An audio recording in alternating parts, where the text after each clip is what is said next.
Прывітанне ўсім слухачам і гледачам Еўрарадыё. Гэта Молаток, сумешны праект нашай станцыі і сайта крауд-платформы molamola.by. Сёння ў нас, як звычайна, абсалютна незвычайная крауд-кампанія, якую мы разглядаем. Сутнасць яе ў чым? Мінскі рэстаран «Грилман» праз каранавірус вырашыў часткова спыніць працу, але каманда не закрыла кухню і пачала дапамагаць дактарам, якія працуюць у мінскай інфекцыйнай лякарні. Гэта тлумачылася вельмі проста. Дактары выходзяць на працу, каб людзі мелі магчымасць застацца дома, і мы можам накарміць іх хатняй смачнай ежай, каб ім было крыху лягчэй. Так тлумачылі гэта ў рэстаране. Здарыўся невялічкі цуд. Шчыра скажу, што крауд-кампанія па зборы сродкаў на гэтую ініцыятыву была адной з самых паспяховых на сайце Мола-Мола. За 5 дзён было сабрана 14 000 рублёў. Грошы ў гэтай сітуацыі абсалютна не галоўнае.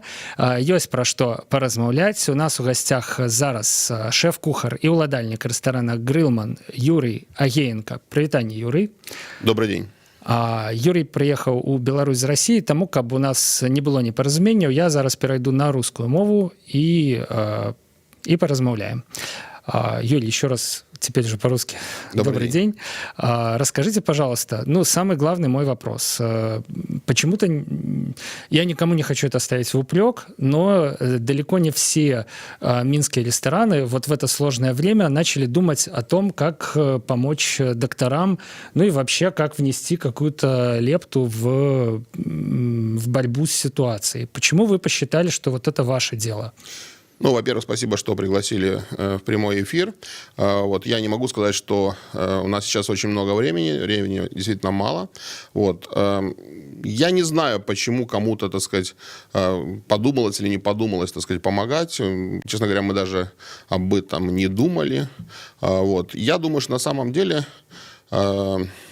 вся история, она в опыте, да, то есть вы видите, что я нахожусь в конкретной группе риска, то есть мне, много лет, там больше 50 плюс, что называется, да, у меня есть советский пионерско-комсомольский опыт, и, в общем-то, это, несмотря на там разные оценки, хорошо это или плохо, так сказать, это совершенно однозначно, это большая школа организаторской, так сказать, мобилизационной работы, то есть я был большим комсомольцем, так сказать, был секретарем обкома комсомола, так сказать, был членом ЦК ВЛКСМ, поэтому мне эта работа понятна, известная.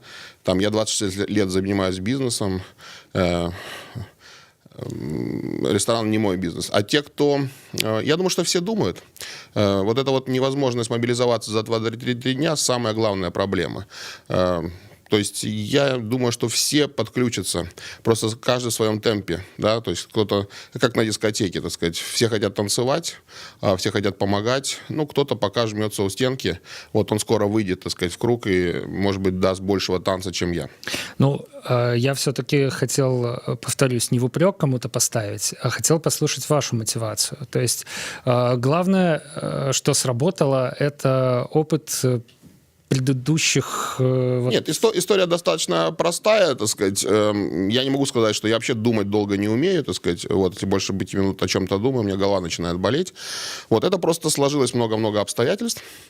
Мы с командой были в феврале тоже в Италии, и все наши ребята прошли через инфекционку, как московская наша часть делегации, так и белорусская часть. Все, слава богу, получили, так сказать, отрицательные ответы, все живы-здоровы и работают сейчас. У меня есть друг в Италии, есть такая интересная очень тратория у Николы под Падуей. Мы были у него в гостях 24 числа февраля, и у него только-только умерла мама, не от коронавируса, просто от старости. Когда-то это почетная, так сказать, сеньора, она стояла еще на кассе буквально 2 года назад, так сказать, гоняла своих сыновей. Это очень известная тратория. И он тоже закрывался, потому что не было клиентов. И он сказал, что он начал готовить для своих докторов там, под Падуей в Абану-Терме. Это один из факторов. То есть я просто услышал, так сказать, намотал на ус. Когда мы сюда приехали, буквально в течение... У нас был запланирован на 26 марта, там гастроужин французской кухни, мы готовились к приходу гостей. Предыдущий гастроужин у нас итальянской кухни прошел на ура при полном аншлаге. Вот.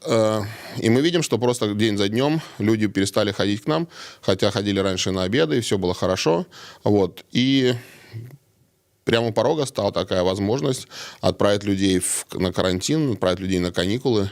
Вот. У меня есть достаточно средств для того, чтобы пережить какую-то кризисную ситуацию. Я не планировал разгонять команду, которую по крупицам собирал. Аренду, я только-только построил в «Горизонте» ресторан в цеху, так сказать, в инструментальном. Если кто был, у меня видели, что там было до того и что сейчас. Эти силы потрачены, я надеюсь, не зря. Поэтому шансов, так сказать, отвертеться, так сказать, от аренды, коммуналки и перед людьми быть честными и платить им зарплату, у меня другого шанса не было. Поэтому это все равно должно было быть так. Вот да. То есть, получается, вы, как и многие рестораторы, столкнулись с отсутствием, а с падением. Да, падение спроса и явный, так сказать, шанс закрытым быть административным способом, потому что в Москве, во всей Европе закрываются рестораны. Вот, мы только что закрыли свое заведение во Франции, мы только что закрыли свое заведение в Праге. Это не рестораны, другой бизнес, но, тем не менее, мы закрыли свои магазины во Франции и в Праге. Поэтому, здесь совершенно безальтернативная, так сказать, была перспектива. И были какие варианты? То есть просто распустить людей по домам? Я собрал людей на общее собрание, сказал, у меня все молодые ребята, я сказал, ребят, я абсолютно не буду, так сказать, волноваться, не буду, так сказать, каким-то образом расстраиваться. Если вы сегодня скажете «спасибо, шеф», мы пошли на положенный нам карантин, встретимся, так сказать, в лучшие времена и будем приходить за зарплатой. Окей. Я сказал вот свою идею. Я сказал, что есть такая идея. Вы знаете, у нас не было долгой дискуссии. Может быть, я их бью, может быть, я их там как-то, так сказать, тиранничаю над ними. Они сказали, шеф, мы в деле, и все, дискуссии дальше не было. И никто, в общем-то, не спрыгнул с паровоза, и даже не было попыток. Поэтому, с коллективом как раз было проще всего. Они готовы были помогать максимально. Как откликнулись официальные инстанции, скажем так? Вы знаете, мы не имеем никакого контакта с официальными инстанциями. Во-первых, я не знаю, кто такие официальные инстанции. Я не ходил в горисполком, не спрашивал, можно мне так сделать, нельзя мне так сделать. Мне никто не мешал, и, в общем-то, это достаточное спасибо, чтобы... окей. Да? То есть мы к вечеру написали пост, что мы завтра закрываемся, чтобы просто люди не долбились в дверь. Закрытые двери. Да, они долбились. Вот. Кукабай долбился, кстати. Вот, когда ему сообщили, что просто наши ребята там дружат с Кукабаем, сушефы, повара. Вот. И... Он пришел, да, сфотографировал наше заявление об закрытии и увидел, наверное, наш в Инстаграме пост. И это тоже был какой-то информационный повод для там сторис или не знаю, что там было, пост. Вот. То есть мы не делали никаких там громогласных заявлений и так далее. Нам нужно было понять. То есть самая главная проблема была это мобилизоваться. Да. А как в таком случае это работает? Инфекционка, ведь она закрыта на карантин. Что-то туда... Вы знаете, если бы у меня была достаточно гибкость, так сказать, в суставах, я бы сейчас встал и низко поклонился нашим администраторам медицинским, потому что я очень долго, многие годы работаю с государством и знаю, какие могут быть мнения там, или интерпретации вообще любых телодвижений в государстве. Понятно, что им, в общем-то, нелегко пришлось такое решение сделать, но я просто позвонил в администрацию инфекционной больницы и сказал, вы знаете, вот мы такие-такие, вот можно мы вот так сделаем. Они сказали окей, и у нас через 2 часа уже был договор о спонсорстве, согласованный юрисконсультами нашей компании и инфекционной больницы. Я не разговаривал с главным врачом. В общем-то, может, для этого и нет, он врач главный. Вот мы разговаривали с его секретариатом, там Ирина Владимировна такая замечательная женщина. И вы знаете, сколько мы не работаем, всего 6 дней прошло, Бог там сотворил землю быстрее, как говорят, или там примерно в такие же сроки, за 7 дней. Бог уже отдыхал. Да, вот... Но у нас не возникло ни разу недопонимания, ни разу не возникло разногласий, и меня это прежде всего радует. Вот, спасибо им, что они сначала не испугались, и спасибо им сейчас, что они с благодарностью принимают нашу помощь. Вот. Но Ну, чисто технически, то есть есть какая-то доставка, не знаю, к воротам. Ну, я могу рассказать подробно. Это, в общем, Но она достаточно... бесконтактная. Ну, как бы и да, и нет. Да? То есть давайте я, может быть, расскажу прежде всего про ту мобилизацию, которую мы сделали. То есть мы понимали, что у нас есть ресурсы по оборудованию, по зарплате, по аренде. Да? Мы понимали, что у нас есть какой-то запас продуктов на ближайшие там, ну, неделю, предположим. Да? Вот. После того, как вышел Кокабай, после того, как пришла первая статья от Тутбая.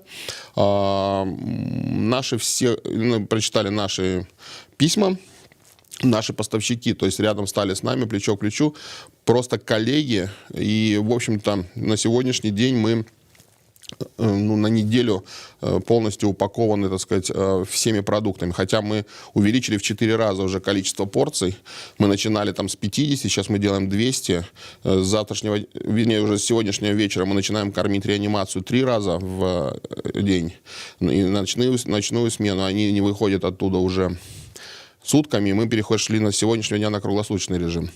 Вот. То есть можно сказать, что вы, в принципе, в обычные дни столько не работаете с командой ресторана? Вы знаете, это такой очень сложный вопрос, это просто другой темп. На самом деле в обычное время тоже и повара, и рестораны очень тяжело работают. То есть мы приходим к 10 утра и уходим за последним клиентом в 24 часа. Это не очень простой труд, на самом деле. Вот, мы ублажаем клиента, должны предугадать, сколько они закажут фобо, сколько стейков. Это такая работа непростая. Наверное, даже сегодня логистически проще.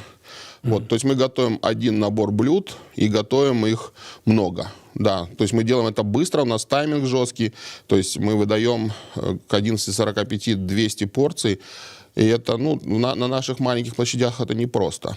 Вот. По поводу того, как мы это доставляем, у нас есть собственная доставка, у нас есть собственные машины. Вот. Ресторан не единственный наш бизнес, поэтому ресурсы компании ну, достаточно диверсифицированные, такие большие. Вот. Мы можем как бы позволить себе собственную доставку без всяких, так сказать, сложностей. У нас много водителей, у нас есть, ну, курьеры, все это хорошо как бы. Вот. Мы привозим это просто на пост диетической сестры, мы заезжаем в больницу, вот, мы не попадаем ни в какие помещения, ничего, мы просто на улице выгружаем коробки, у нас все в одноразовой посуде, все это в одну сторону двигается, и мы просто все это отдаем, ну и получаем только там благодарности в интернете. Вот, наверное, так это выглядит сегодня. Но я еще раз повторяю, мы с сегодняшнего дня переходим на круглосуточный режим, вот, для того, чтобы кормить врачей и ночью, и утром. Вы назвали цифру в 200 порций. Ну, сейчас будет 250 уже сегодняшнего дня. Мне кажется, это какая-то абсолютно фантастика. Ну, нет. На самом деле фабрики кухни там в какой-нибудь 6-й клинике выдают, может быть, и 1000 порций. Да, вот. Я бы хотел отметить здесь содержательную часть. Понимаете, если бы... Ну, когда вот мы писали первый хэштег, наша девочка, там, маркетолог, предложила там, накормим врача. Я категорически был против такого хэштега по очень простой причине, что наши врачи, они не бедные и там, не убогие никакие, так сказать, они очень серьезные люди, и обидеть, так сказать, достойного человека очень легко. Поэтому мы переписали этот хэштег на «Соберись с собой к доктору». Вот. И наша, ну, как я вот в первых там репортажах говорил тому же Тутбаю, что мы не мать Тереза. Вот. Мы не кормим, так сказать, убогих, да. Мы больше бабушка Аня. Им сегодня трудно доехать до своей бабушки, покушать борща или до мамы. А мы гарантируем, что мы привезем вкусную еду. То есть смысл не в том, чтобы оказать гуманитарную помощь, а в том, чтобы сэкономить время. Это немножко под другим совершенно углом. Но если кто представляет, ну, не знаю, я вот в советской армии бегал, так сказать, в химзащите и слоника изображал, я знаю, что это кошмар. Вот. А эти ребята, так сказать, просто там, не знаю, сколько они там находятся, 6-4 часа подряд в этом костюме. Это просто физически трудно и молодым пацанам, так сказать.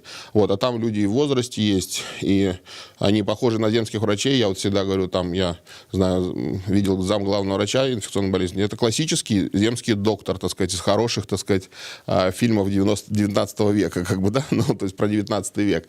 Вот, это врачи, которые, ну, всю жизнь отдали этому. И они просто врачи. И им тяжело, потому что у них нет 15 минут, чтобы бежать куда-то в буфет, там, с собой куда-то таскать. Вот, мы стараемся максимально сделать комфортным этот вопрос. Ну, получается, выбор у врача между тем, чтобы 15 минут потратить, не знаю, стоя в очереди там где-то, в принципе, по дороге в столовую и обратно. Да, да. А он просто, я думаю, что в ординаторской где-то лишних 15 минут просто закроет глаза после быстро, ну, поев, так сказать, нашей еды. Я надеюсь, что мы готовим вкусно, разнообразно, питательно, много овощей. Вот, поэтому... То, в принципе, если так описывать, входит если хотите, в эту собойку? Вы знаете, у нас меню разработано на 8 дней вперед. Мы немножко, ну, у меня большой опыт такой азиатской как бы работы, да, то есть я работал в японской компании, в китайской. Правда, генеральным директором, не поваром. Вот. Ну, я представляю себе мир, так сказать, многих-многих стран, их кулинарные школы. У нас разнообразное интернациональное меню. Ну, сегодня у нас, например, был пад-тай, это азиатский плов, так сказать, с курицей. Вчера было фунчоза, это корейское блюдо. Вот. Сегодня была солянка, вчера был... там бобовый суп Бисмарк, знаменитый немецкий, ну и так далее. Завтра будет лохи кейта, это наш знаменитый, так сказать, рыбный суп на сливках. То есть хорошее меню. Оно не ресторанное, это не высокая кухня, это стритфуд по большому счету, так сказать. Пад-тай вы на любом углу в Таиланде увидите. Это вкусное, разнообразное, такое экзотическое блюдо. Но на самом деле это, так сказать, там макароши. Стритфуд, но даже от перечисления названий есть захотелось немножко, честно говоря. На самом деле, я думаю, что все очень хорошо с точки зрения отзывы хорошие. Всегда есть еще салат большой, всегда он такой достаточно разнообразный, с большим количеством зелени. У нас есть свой питомник, мы на обычную кухню выращивали туда и зелень, и ростки маша, поэтому, ну, всегда достаточно особенно мы это делаем. Юрий, вы начали разговор с того, что вы сами входите в группу риска. Как изменилась ваша жизнь, ну, вот в последние 2 недели? Вижу, что у вас, во-первых, маска с собой. Думаю, это не случайно. Вы сами стали больше сидеть дома?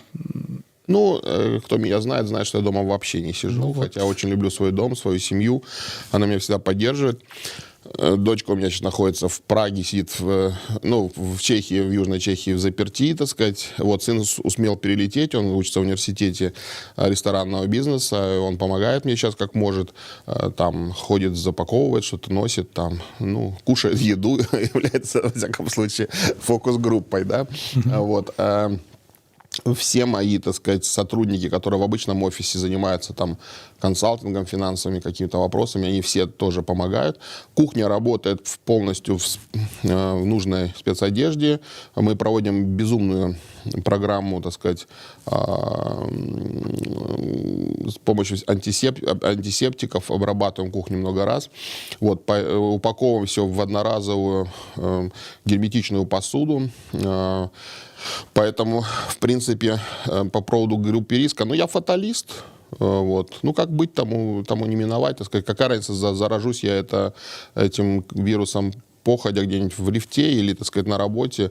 Ну, будет, не будет, слава тебе, Господи, да. Но какие-то меры предпринимаете? Как все, руки моем. Ну, все повара хорошие моют руки регулярно, так сказать. Вот, антисептик. Вот, начал утром еще больше гулять.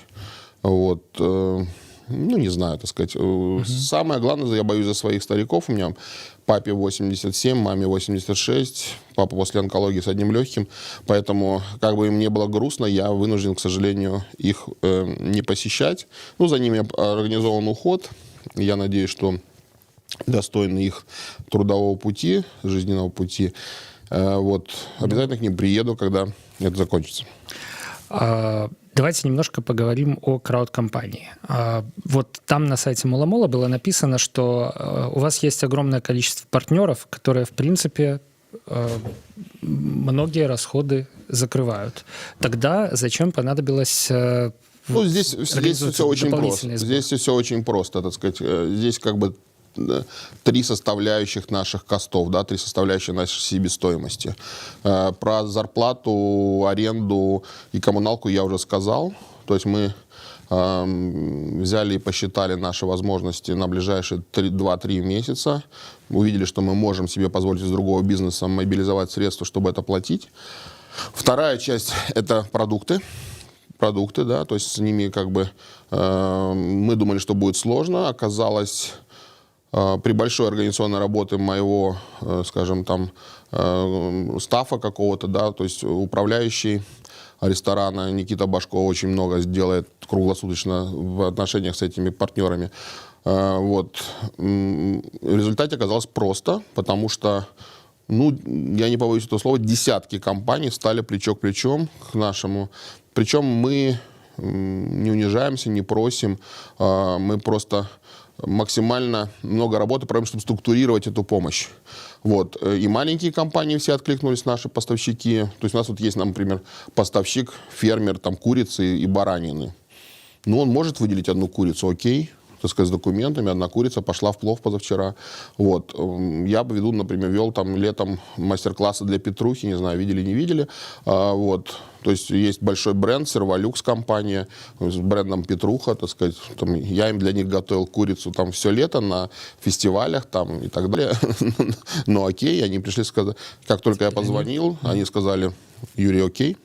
Вот, привезли столько курицы, сколько мне нужно. Вот. Пришли коллеги из других ресторанов. Например, я очень благодарен ребятам из Про Суши. Вот. У них маленькая кухня, они не могут позволить себе готовить. Они приезжают, ну, реально каждый день, не морочат голову, говорят, Юра, что нужно? Вот. Сегодня рис, окей, завтра микрозелень, будьте любезны. У них осталась рыба. Они разделали там 70 рыбин, мне привезли столько, сколько мне нужно. Я попрошу мясопасту, там грибочки. Вот все, что у них проходит через их, так сказать, руки, мне доступно сейчас. Вот. Много-много компаний у нас на Инстаграме все это есть, мы благодарностью как бы относимся. Большуны, как мы их называем, такие как... Евроопт, наверное. Нет, там не был Евроопт. перечислен. Пришел ГИПа. Ага. Вчера пришел ГИПа, сегодня уже была поставка, просто грузовик приехал. У нас сейчас проблема с холодильниками больше. Вот. Виталюр позавчера пришел, расспросил, открыл нам просто весь свой прайс-лист, сказал, ребята, берите все, что вам нужно. Вот. И мы упаковались, так сказать, продуктами с помощью наших партнеров и так далее. Вот. И есть третья составляющая этих костов. Но прежде всего это одноразовая посуда, это упаковка, потому что ну, вот такая работа требует очень аккуратного и такого гигиенически верного, так сказать, решения. И мы, безусловно, вынуждены это делать правильно. Вот посуда, она в себестоимости обеда составляет там до 1,5 рублей, да, то есть там одноразовые коробки, одноразовая упаковка, и пленка, и пакеты, и ну, все. Вот, и когда мы начинали эту акцию, мы понимали, что вот на это, наверное, у нас денег не хватит надолго, вот, и... Ну, я слышал когда-то про улей. Ну, вот недавно в рамках песочницы же мы работаем. Мы разговаривали со Стасом, вот, там, организатором, владельцем песочницы, одним из владельцев песочницы. И у нас была идея там построить городские огороды. Сейчас идет такой краудфандинг на уль, да. Вот, там солнечные батареи, бля-бля-бля. Ну, хорошие экологические вещи для нормальной жизни. Вот. И они там тоже на уле. Я услышал, ну, думаю, что-то. Позвал ребят, которые в этом что-то понимают. Вот. Они говорят, Юрий Владимирович, улей долго, немножко будет долго разворачиваться. Есть такая платформа Мола-Мола. Вот. Там буквально можно за 4-5 часов запилить, так сказать, проект. Мы его запилили часа за 2, наверное. Первые деньги нам упали через, ну, не знаю, может быть, часа через 4. Действительно, интерфейс работает хорошо. Мне там не хватает только того, что комментарии я не могу писать, самому себе не заплатив 5 рублей. Вот. Это проблема, как бы. Ну, там есть блок новостей. Не знаю, кто-нибудь читает их или не читает, но мы там делаем постоянные. Вот. И... Там много комментариев. Да, сейчас, много комментариев, они все очень хорошие. Ну, есть там... прикольно в том, что когда люди платят деньги, они всегда хорошие комментарии дают. Те, кто бездельники, те, кто не платят деньги, они несут всякую ерунду, но их таких тоже мало. Вот. И Мы сделали кампанию. В рамках этой кампании мы собирались за 2 месяца собрать 12 тысяч рублей, но мы тупо посчитали предварительно, еще раз говорю, количество порций и понимали, сколько нам не хватает. Мы 60 тысяч рублей вкидывали своих денег, и нам не хватало там, ну, по нашим подсчетам, на 2 месяца и вот столько. Сейчас, получается, объем порции увеличился по сравнению с тем, Да. что вы планировали, значит, нужно Ну, будет... ребят, вы должны понимать, что ситуация 4 дня назад и ситуация сегодня, она категорически разная. Вот. Я прекрасно понимал, что любой краундфандинг, он предполагает какую-то ситуационную, сиюминутную, такой импульсный взрыв. Вот. Мы не давим на жалость, ничего, но мы тогда понимали, что через 2-3 дня это все закончится. И когда мы увидели, что через 2 дня мы собрали нужную нам сумму, ну, мы обрадовались. С другой стороны, для нас был ужас, потому что мы понимали, как бы, ну, второй раз мы, так сказать, что мы живем в коробке из-под сыра, мы не споем песню, как бы, да, вот, потому что все говорят, ну, если у него есть деньги, чего же он, так сказать, просит еще? Ну, проблема не в том, что у нас не хватало этих денег. Проблема была в том, что в первые же буквально часы ко мне начали звонить 1000 людей, ну, 1000 громко, может, сотни людей, и говорят, куда нести нал? То есть у нас была, по большому счету, альтернатива либо поставить девочку с коробкой, так сказать, чтобы она собирала этот нал. Это так было. То есть люди приезжали с деньгами просто. Вот. Либо придумать какой-то юридически правильный и экономически целесообразный механизм. И Мола-Мола для нас была находкой, я прямо скажу, так сказать. Вот. Мы решили для себя все логистические финансовые проблемы с помощью Мола-Мола. Вот. Мои ребята говорят, что-то мы мало поставили 12 тысяч. То есть, если мы поставили бы 20, в первый же день нам накидали бы 20 тысяч. Ну, во-первых, здесь я не знал, какую сумму поставить. Поверьте, так сказать, это же не вопрос такого там холодного расчета, хотя я там политэконом по образованию, так сказать, и преподаватель, так сказать, экономики, так сказать, в ВУЗе. Я примерно представляю, как устроен этот мир. Вот. Ну, ситуация сложная. Вот. И поэтому трудно было это предугадать. По моему опыту как раз важно, чтобы сумма была более или менее рассчитана и обоснована. Если бы вы поставили 20 тысяч от балды, хотя сейчас видно, что потенциал, наверное, был для того, чтобы ну, собрать вы эту знаете, сумму. Да, может быть, она была бы собрана, но... Я тешу себя надеждой, что я разбираюсь в этом. То есть я писал первый проспект эмиссии для первого акционерного общества в России. НИПЕК такая компания была. Это еще до МММ было. Поэтому я знаю, что такое проспект эмиссия. И мы написали честно. То есть я просто посчитал количество порций вот, на эти там... И я написал, что мне нужно. И оно полностью совпало. То есть у людей не возникло впечатление, что мы мошенники, так сказать, там авантюристы, с одной стороны. С другой стороны, это было не 3 копейки, из-за которых я бы даже не стал бы что-то собирать. Вот. У меня эти деньги, вот только вчера мы начали их тратить. У меня есть там... Ну, накладные просто, так сказать. Вот сегодня мы выкинем первый отчет с каким-то там набором накладных, там, я не знаю, так сказать, какой-то табличкой. Вот, мы начинаем покупать посуду, мы покупаем. Честно сказать, мы долго думали, можно ли на эти деньги купить холодильники. Но проблема в том, что нам сейчас везут столько продуктов, что нашего холодильного парка не хватает. Мы честно скажем завтра, что мы купили там 2 морозильных ларя огромных. Потому что надо, чтобы было все правильно организовано. Потом, может быть, мы перекроем это своими деньгами. Ну, как есть, в общем. Я хотел сказать, что абсолютно верно вы сказали, что буквально вчера ситуация серьезно изменилась. Мы получили новую статистику, которая довольно-таки сильно отличалась. И теперь, вероятно, ну и количество порций увеличивается. Возможно, все это затягивается. Поэтому совершенно логично, что денег понадобится дольше. Уже сейчас собрано 14 тысяч. Но сбор средств продолжается. Это таковы правила Мола-Мола. Несмотря на то, что достигнут некоторый подраздел, граница, скажем, успех, да, сбор средств продолжается, потому что проблема, в принципе, как мы все видим, пока что, к сожалению, никуда не подевалась. Ну, вы знаете, мы тоже увидели эту статистику, что, в общем, люди, когда увидели, что мы просили 12 тысяч, и эти 12 тысяч собрались, то они посчитали, что это дело сделанным, и как бы, окей, там, ну, собираются какие-то очень маленькие сейчас деньги, да. Я не могу сказать, что это плохо или хорошо. Я могу сказать, что это супер. Сколько это продлится все? Сколько вы готовы участвовать? Я сейчас расскажу. Мы немножко по-другому на это смотрим. Но, во-первых, я должен вот в прямом эфире, так сказать, под запись сказать всем этим людям, которые прислали денег, огромное спасибо. Вот. Потому что, ну, приход таких денег – это прежде всего акт доверия, да. Вот. Я как бы не боюсь показать свое лицо и не боюсь отчитаться за каждый рубль. Вот. Точно никто на эти деньги жить не будет. Вот. Мы эти деньги все потратим на то дело, которым мы начали заниматься. Вот. Я не знаю и не хочу сейчас даже думать об этом, какой нужен там инфоповод или способ продлить эти деньги. Там немножко другая история началась. Я вот 2 дня тому назад начал рассказывать, что мы сейчас работаем с инфекционной больницей. Мы совершенно понимаем, что это не последний фронт, да, то есть был там первый белорусский, будет еще первый украинский, прибалтийский и так далее. То есть второй белорусский. Да, сегодня нас, да, второй белорусский фронт пускай будет, да.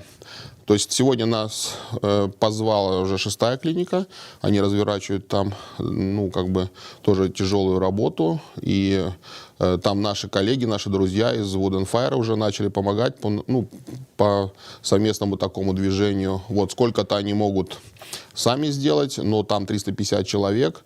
В реанимационном отделении работает больше, чем в инфекционке. Ну, насколько мы знаем, в 6-й клинике содержатся контакты первого уровня, Да. и их больше, чем тех Да, мы с инфицированных четверга людей, которые содержатся в начинаем туда уже инфекционке. вести 100 порций. То есть мы полностью согласовали это с главным врачом. Они, зная опыт работы в инфекционке, они еще раз узнали, как мы работаем с инфекционкой, они пригласили нас помочь. Мы с четверга начинаем туда 100 порций привозить. То есть я подозреваю, то есть мы общались и с больницей скорой помощи, и с онкологией в Боровлянах. Вот. Мы не порвемся. Вот. Мы, наверное, еще 6-ю больницу как-то сможем оформить, но инфекционка для нас главная. То есть мы 2 месяца, сколько надо, в общем, гарантируем, что там все будет, ну, мы будем помогать.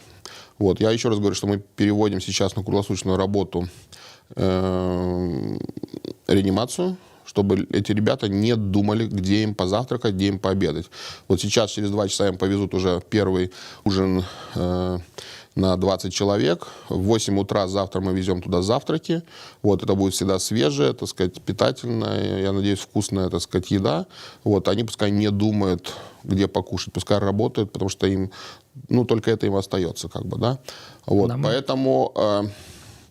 Я не знаю сейчас, как там, получают ли какие-то консультации с Мола-Мола. Я не думал сейчас о втором транше или о каком-то другом проекте или еще о чем-то. Вот. Ну, может быть, наверное, 2-ю кампанию мы начнем. Может быть, в эту кампанию, в новую жизнь, так сказать, каким-то образом. Вот. Ну, поможет Мола-Мола, помогут средства массовой информации объяснить нашу ситуацию. Я бы уже не хотел как бы тратить свои силы на объяснение, что вот мы не верблюды, а ломовые лошади, да, то есть мы просто будем работать. Вот. Пойдут деньги, пойдут. Не пойдут, будем искать какие-то другие, так сказать, способы помощи. Сейчас это не главное. Мы обеспечены продуктами, мы обеспечены своим энтузиазмом, и мы будем делать свое дело. Мне кажется, что те 14 тысяч, которые уже пришли, они важны не в последнюю очередь тем, что люди посчитали, что они действительно нужны, и что проблема, которую вы задумали решить, действительно без вас и без них, без этих людей, которые пожертвовали какие-то деньги, она не решится.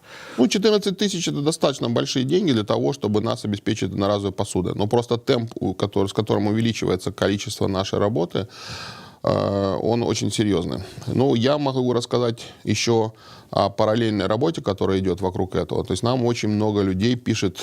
Ну, сначала был такой посыл, почему вы кормите только инфекционку, а не кормите станции скорой помощи. У нас была большая дискуссия с нашими подписчиками. Я говорю, ребята, их 11 подстанций. Вот, мы не можем логистически, мы можем передать опыт. И уже вчера приходили ребята, которые хотят обслуживать 4-ю поликлинику. У них есть своя столовая, мы им все показали, рассказали. То есть я, наверное, сейчас даже больше бы призывал просто братьев-рестораторов напрячься и помочь тем организациям, на которые у меня из них уже не хватает сил. Вот. Это не так трудно, как кажется. Вот. Собирайте на Мола-Мола деньги, просите, так сказать, своих поставщиков. Сейчас все откликнутся. Вот. Есть 2-я часть марлезонского балета. Это люди пишут, хорошо, вы покормите врачей, а как же старики, одинокие и так далее и тому подобное. Да? Но я всегда на эту говорю, что да, мы думаем об этом. Вот, может быть, не сегодня, не сейчас. Ну, прежде всего, о стариках должны заботиться дети. О стариках должно заботиться государство, которому они платили. Государство о них заботится. Вот. Здесь ни в коем случае мы не можем пнуть там государство, потому что, ну, все делают свое дело, да. То есть только Иисус Христос в одного тащил свой крест на Голгофу, а мы сколько отщепим, так сказать, вот щепочку от этого креста, столько потащим. Но мы об этом серьезно думаем. Мы позавчера собрались с моими друзьями-айтишниками, и мы сейчас создаем такой, ну, скажем, сервисный продукт, айтишный портал. Он называется «На обед». Мы уже зарегистрировали, так сказать, домен наобед.бай. Ну, это такая, знаете, расхожая фраза. Куда? На обед. Ушла на обед. Знаете, как пишут там, так сказать, в магазине всегда, да? То есть это, ну, понятный слоган такой, пошла на обед. Вот он так называется, www.наобед.бай, одним словом. Вот, мы создаем портал, который позволит, ну, это такой Uber Eats, как хотите, так сказать, называйте, да? То есть это не доставка еды конкретно из какого-то ресторана конкретному индивидууму. У нас там будет некий сервис, когда коронавирус отступит, там сервис коммерческой доставки, наверное, ну, айтишные лавки очень любят нашу еду, готовы брать там сотни порций для того, чтобы кормить своих сотрудников, и там будет некий благотворительный фонд, который будет собирать продукты и готовить порции, упакованные обеды для стариков. И там могут волонтеры, могут собесы, могут, так сказать, вы можете заказать, так сказать, за деньги. Ну, там сын сидит в Нью-Йорке, такой весь себя айтишник, а его тетя, например, там одинокая сидит в Минске и ждет еду, да, и к ней может приехать этот обед. Вот. И здесь еще есть такая рядом большая философская, мировоззренческая проблема. Ну, вы знаете об этой теории избыточного потребления, что человечество выкидывает 20% еды. Когда мы начали с Виталюром обсуждать эту проблему, они говорят, ребята, мы выкидываем 20 тонн еды в день. Не потому, что мы такие расточительные, это обычная усушка утруска в больших сетях. И никто у нас это не берет. Ну, как бы нужен некий портал, который будет переваривать вот эти излишние потребности. Это не значит, что это испорчено, это не значит, что это просроченное. Нет. Просто есть логистические издержки. Ну, очень простой пример. Там сгнило 2 листа у китайской, там, пекинской капусты. Мои повара прекрасно выкинут эти 2 листа и сделают хороший нормальный салат. И вторая вещь – это шеринг. Сейчас очень модное такое движение, да, то есть люди перестают иметь свои машины, потому что она им не нужна всегда. Он все равно один едет. Вот так же с едой. Чтобы сделать бабушке вкусный борщ, ей нужно взять вилок капусты, там, морковку, свеклу и так далее. Она все это пополам, и остальная половина сгниет в холодильнике. Либо она сделает из всей свеклы, из всей капусты борщ и будет кушать его неделю. Вот. А мы можем себе позволить прислать ей этот борщ хорошего качества, который она будет есть с удовольствием. Поверьте, у меня очень хорошие борщи, вот, и у нее будет все хорошо. И она просто не будет тратить свои деньги на излишние продукты. Вот есть такая идея, она работает сейчас на Западе. То есть вот это большое направление минимализма, борьбы с излишним потреблением и шеринга, неожиданно оно складывается с благотворительностью. Юрый, вялікі дзякуй вам за гэтую размову. Насамрэч ён як прамень святла ў цёмным царстве, да? Калі ўсё дрэнна, тут я пачуў вельмі пра добрую ініцыятыву, вельмі пра крутыя рашэнні, і нават мы з вами паразмаўлялі крыху пра тое, што будзе пасля. Пасля таго, як каранавірус будзе пераможаны, сыдзе і вернемся ў нармальнае жыццё. Замест 20 хвілінаў 40 хвілінаў мы з вами паразмаўлялі. Я просто великоречивый, да. Тым не менш, гэта было круто. Апошняе, што я хочу сказаць, спасылку на краўд-кампанію на сайце Мола-Мола вы знойдзеце, ну, па-першае, на сайце Еўрарадыё, па-другое, пад гэтымі жывымі эфірамі, па-трэцяе, саму кампанію нескладана знайсці на самім сайце mola-mola.by. Дактары працягваюць працаваць, іх трэба працягваць карміць, пакуль гэтая праблема каранавіруса не будзе вырашаная. А значыць, наша дапамога будзе патрэбная Грилману, Юрыю Агіенку і астатнім беларускім рэстаратарам яшчэ нейкі пэўны час. Юрый, яшчэ раз дзякуй за гэтую размову. Спасибо большое. Извините, если был все добра. Долго. Да пабачэння. Павел Свярдлоў працаваў пры мікрафоне. Наступная «Молоток» на наступным тыдні. Пачуемся.